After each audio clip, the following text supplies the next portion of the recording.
Assalamualaikum warahmatullahi wabarakatuh. Selamat malam semuanya. Kami dari kelompok 6 dengan beranggota Azahra Lingga, Resti Alfianti, Nandita, dan Mariam Pramita, yaitu saya sendiri. Kami di sini ingin mempresentasikan sebuah makalah dengan judul konsep activity based costing dalam penetapan harga produk. Activity based costing ini merupakan suatu biaya yang mengalokasikan berdasarkan aktivitas yang memicu biaya, atau kita juga sebut cost driver. Metode ini memberikan informasi biaya yang lebih akurat karena memperhitungkan konsumsi. Activity based costing juga memiliki beberapa karakter. Yang pertama yaitu penelusuran biaya berdasarkan aktivitas, lalu yang kedua penggunaan cost driver, yang ketiga itu klarifikasi aktivitas, yang keempat informasi lebih akurat, yang kelima fokus pada pengelolaan aktivitas, yang kelima dasar keputusan strategis, dan keenam dapat diterapkan di berbagai sektor. Selain itu juga activity based costing memiliki keunggulan, diantaranya efisien dan keadilan biaya karena memiliki gambaran konsumsi sumber daya secara objektif untuk setiap produk atau jasa. Di antaranya yang pertama alokasi biaya overhead lebih proporsional, yang kedua informasi biaya yang lebih rinci dan akurat, yang ketiga mengidentifikasi aktivitas non-value. PT Tempe Berkah Jaya memiliki visi dan misi sebagai berikut. Visinya adalah menjadi perusahaan tempe mentah yang higienis, berkualitas, dan terpercaya di tingkat lokal maupun nasional. Sedangkan misinya adalah 1. Menghasilkan tempe mentah dengan bahan baku terbaik dan proses yang higienis, menyediakan produk tempe dengan harga terjangkau tanpa mengurangi kualitas. Yang ketiga, memberdayakan masyarakat sekitar melalui peluang kerja dan kemitraan. Yang keempat adalah membangun jaringan distribusi yang luas ke pasar tradisional, restoran, dan konsumen rumahan. Dan yang terakhir adalah terus berinovasi dalam pengemasan dan distribusi untuk memperluas jangkauan pasar. Tujuan dari PT Tempe Berkah Jaya adalah untuk memenuhi kebutuhan pasar akan tempe mentah yang berkualitas tinggi, meningkatkan kesejahteraan pemilik dan karyawan usaha melalui pertumbuhan bisnis yang berkelanjutan, menjadi mitra tetap bagi warung makan, rumah tangga, dan reseller tempe. Yang terakhir adalah membangun merek lokal yang dikenal karena kualitas dan kepercayaan.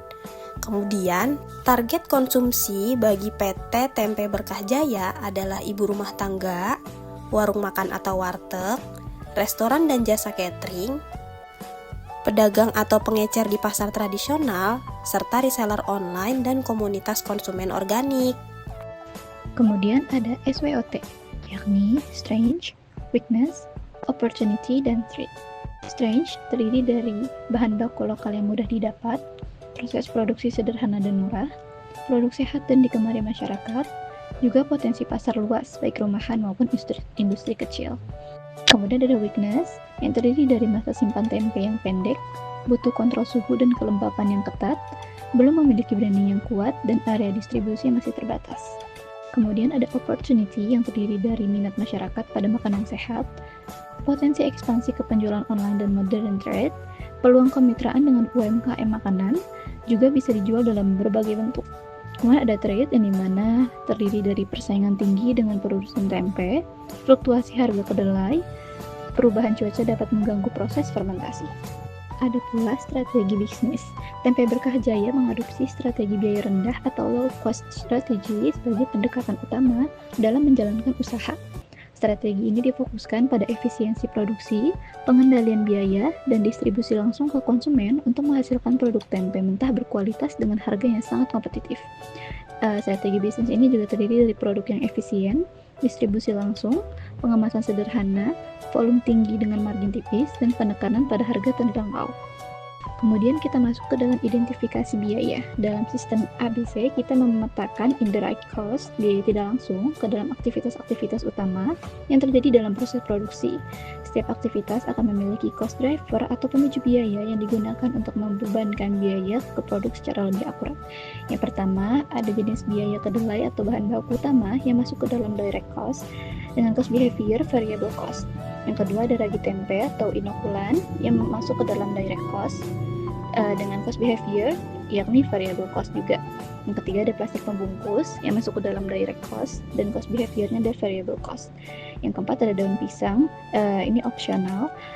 dapat masuk ke dalam direct cost dengan cost behavior variable cost. Kemudian yang kelima ada upah tenaga kerja produksi yang masuk ke dalam direct cost dengan cost behavior semi-variable.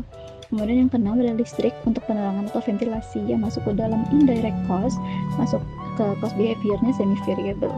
Kemudian yang ketujuh ada sewa tempat produksi yang masuk ke dalam indirect cost dengan cost behavior fixed cost.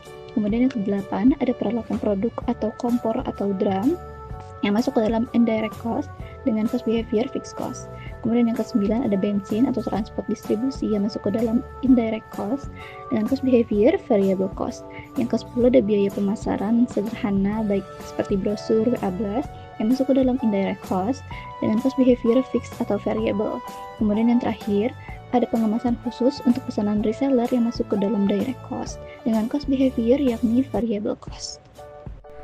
Selanjutnya adalah identifikasi biaya sesuai dengan aktivitas, jenis biaya tidak langsung atau indirect cost, dan juga untuk cost drivernya atau pemicu biaya. Yang pertama yaitu persiapan produksi adalah aktivitasnya, jenis biayanya yaitu gaji supervisor produksi, listrik, penerangan, dan alat.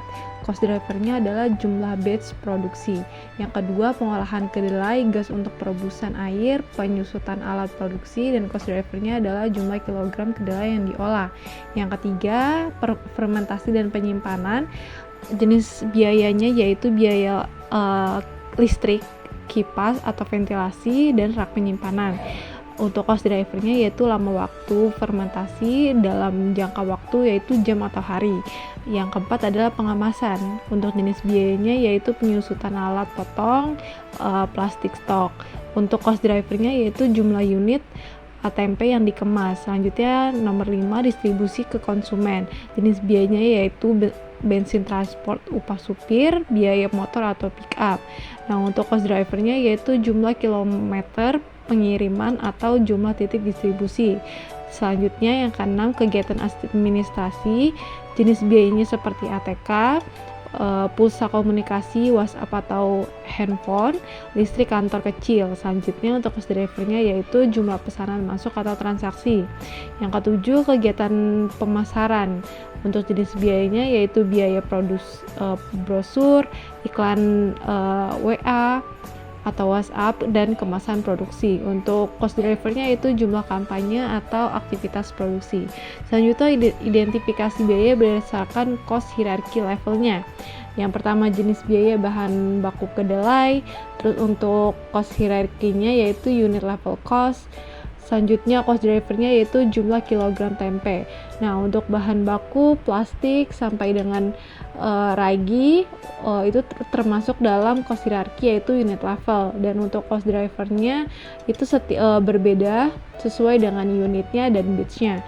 Nah, untuk yang keempat sampai dengan ke 7 itu masuk ke dalam batch level cost, disesuaikan dengan cost drivernya, dimulai dari jumlah batch, jumlah jam kerja, atau lama fermentasi. Selanjutnya adalah batch level cost. Ini dimulai dari biaya setup alat produksi atau cuci atau steril. Nah, untuk cost drivernya yaitu jumlah setup alat produksi per batch. Nah, selanjutnya customer level atau batch level. Sama saja dengan yang di atas yaitu biaya transport distribusi ke pasar. Untuk cost drivernya yaitu jarak tempuhnya dalam kilometer.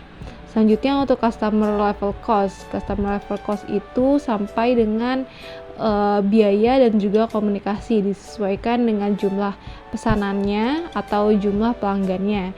Selanjutnya itu facility sustaining cost. Nah, itu disesuaikan juga dengan jenis biayanya, yaitu dimulai dengan biaya sewa, penyusutan, dan juga ATK.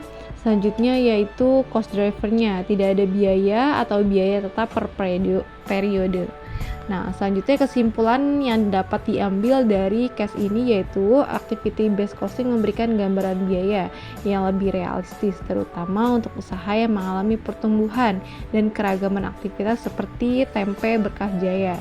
Sistem ini membantu meningkatkan akurasi perhitungan harga pokok produksi atau HPP, menghindari subsidi silang biaya antar produk, dan mendukung pengambilan keputusan yang lebih tepat. Dengan ABC, perusahaan dapat Yang pertama yaitu menentukan harga jual yang lebih rasional, 2. Mengidentifikasi aktivitas boros yang dapat dioptimalkan, 3. Meningkatkan efisiensi operasional secara keseluruhan.